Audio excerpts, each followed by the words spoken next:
Hey, how you doing? It's Renee with your word of the day. Do you know I've been trying to give you this word for a minute? I don't know what's been going on. Like every time I try to do it, something happens. So it must be a powerful word. So let's get to it. I just want to talk to you about being real and being right. I know a lot of times coming up, I would always hear people say, oh, I'm just keeping it real.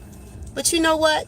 If you're not keeping it Christ, you ain't keeping it right. And if you ain't keeping it right, you ain't keeping it real.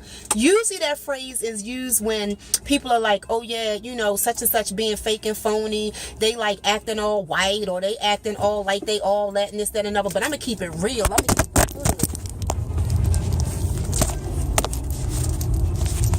See, I told you something's always happening. Here it is, the thing that fell off the dashboard. But guess what? I'm still going to get it done. Ha! So, usually that phrase is used when people are like, oh, I'm going to keep it hood. I'm going to keep it real. I ain't going to change for nobody. Sadness is, you've got to change. Anything that's not growing is dead.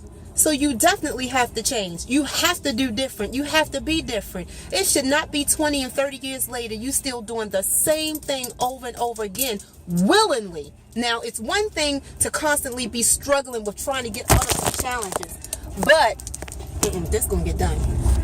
But it's another when you are honestly, sincerely trying to get out of whatever it is that is holding you bondage or holding you bound.